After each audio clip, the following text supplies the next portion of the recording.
بسم اللہ الرحمن الرحیم۔ درود پاک پڑھ لیجیے۔ اللہم صلی علی سیدنا و مولانا محمد وبارک وسلم، صلاۃ و سلام علیک یا سیدی یا رسول اللہ۔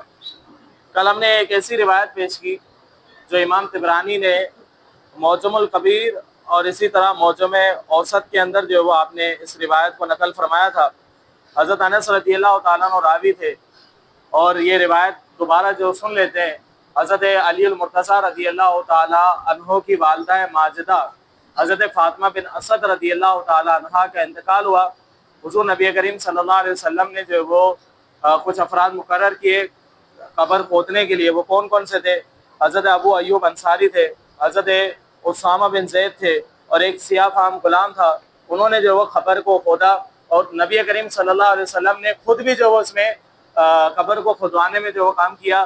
اور اس کے بعد حضور علیہ الصلوۃ والسلام اس قبر کے اندر جو لیٹے، کیا مقصد تھا؟ وہ یہی مقصد تھا تاکہ میری والدہ حضرت فاطمہ بن اسد رضی اللہ تعالی عنہا کو عذاب نہ دے اللہ تبارک و تعالی۔ اس وجہ سے، اس نیت سے جو حضور علیہ الصلوۃ والسلام جو وہ لحد کے اندر جو لیٹے بھی، اور اس کے بعد جو حضور علیہ الصلوۃ والسلام نے اپنا بھی وسیلہ پیش کیا اور سابقہ انبیاء علیہ الصلوۃ والسلام کا بھی وسیلہ پیش کیا۔ یہ تو کل کی روایت تھی۔ آج انشاءاللہ ہم ایک اور روایت سن لیتے ہیں۔ یہ روایت جو ہے وہ امام طبرانی نے ہی معجم صغیر کے اندر جو اس روایت کو لکھا ہے۔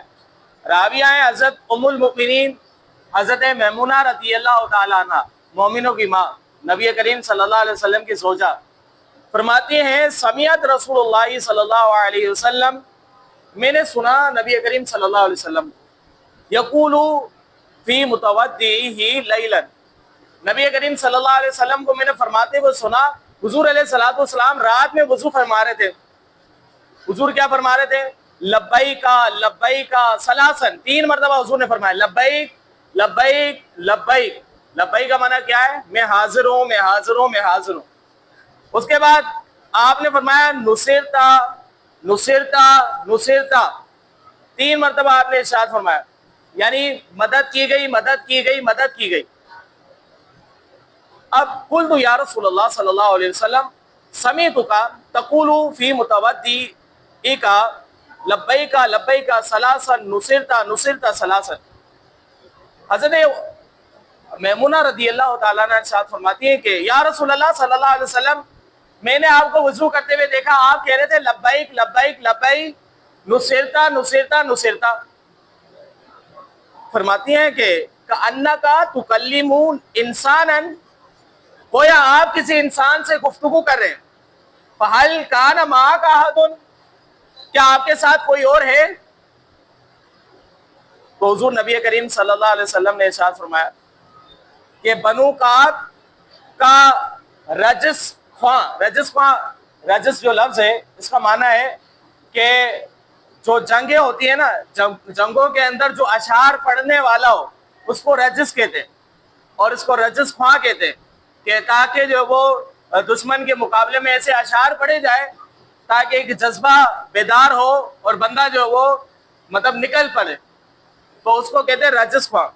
تو حضور فرماتے ہیں کہ بنو کعب کے رجس خواں مدد کے لیے مجھے پکار رہے تھے، اور ان کا کہنا ہے، اچھا یہ بھی بتا دیا وہ کیا کہہ رہے، فرماتے ہیں ان کا کہنا ہے قریش نے ان کے خلاف بنو بکر کی امداد کی ہے۔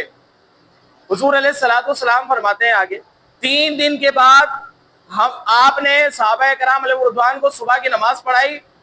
فرماتے ہیں تو میں نے سنا کہ رجس خواں اشعار جو ہے وہ پیش کر رہے تھے۔ اب یہ روایت، حالانکہ یہ جو صحابہ کرام علیہ رضوان جو پکار رہے تھے حضور نبی کریم صلی اللہ علیہ وسلم کو، تو یہ تقریباً 3 دن کی مسافت، یہ جو 92 کلومیٹر لگتا ہے تقریباً، تو 3 دن کی مسافت سے نبی کریم صلی اللہ علیہ وسلم کو مدد کے لیے پکار رہے تھے، اور حضور نبی کریم صلی اللہ علیہ وسلم نے سنا بھی، اور سننے کے بعد فرمایا لبیک لبیک لبیک، اور یہ بھی فرمایا کہ مدد کی گئی، مدد کی گئی، مدد کی گئی، 3 دفعہ آپ نے ارشاد فرمایا۔ تو دور سے جو مدد کے لیے صحابہ نے پکارا بھی، حضور نبی کریم صلی اللہ علیہ وسلم نے سنا بھی، اور نبی کریم صلی اللہ علیہ وسلم نے ان کی مدد بھی فرمائی۔ روایت سے تو بالکل ثابت ہو گیا۔ کچھ کہتے ہیں نا اگر آپ یہاں سے پکاریں گے وہاں وہ کیسے سنیں گے؟ اعلیٰ حضرت رحمۃ اللہ تعالیٰ علیہ فرماتے ہیں ہم یہاں سے پکارے وہاں وہ سنے، مصطفیٰ کی سماعت پہ لاکھوں سلام۔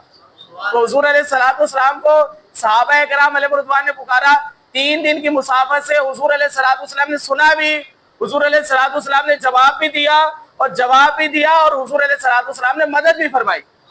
کیا اللہ مدد نہیں کر سکتا؟ اللہ تو مدد کر سکتا ہے۔ اللہ کے بندوں کو اللہ نے اختیار دیا۔ یہ جب ہم اس طرح کی روایات پڑھتے ہیں تو اس لیے ہم کہتے ہیں وسیلہ جائز ہے، اسی وجہ سے ہم کہتے ہیں وسیلہ جائز ہے۔ اگر وسیلے کو آپ شرک قرار دیں گے تو ان روایات کا کیا بنے گا؟ یہ بہت ساری روایات ہیں جو ہم سنتے ہوئے آ رہے ہیں، اب انشاءاللہ اور بھی سنیں گے۔ تو صحابہ اس روایت سے بالکل واضح طور پر یہ ثابت ہو گیا کہ نبی کریم صلی اللہ علیہ وسلم نے دور سے سماعت بھی کیا اور حضور نبی کریم صلی اللہ علیہ وسلم نے جواب بھی دیا اور حضور علیہ الصلوۃ والسلام نے مدد بھی فرمائی اور ان کو مدد بھی نصیب ہوئی، اور 3 دن کے بعد وہی رجس خواہ جو ہے وہ پھر جو وہ خوشی کے اندر جو وہ اشعار بھی انہوں نے جو وہ پڑھ کے سنائے۔ تو یہ روایت جو بالکل واضح طور پر ثبوت ہے۔ اب انشاءاللہ کل جو وہ ایک اور مزید روایت سنیں گے، وہ روایت بھی جو وہ بڑی ایمان افروز روایت ہے۔ اللہ تبارک و تعالیٰ سے دعا کرتے ہیں کہ اللہ تبارک و تعالیٰ جو کچھ سنا اس کو یاد رکھنے کی توفیق عطا فرمائے۔ آمین بجاہ نبی الامین صلی اللہ علیہ وسلم۔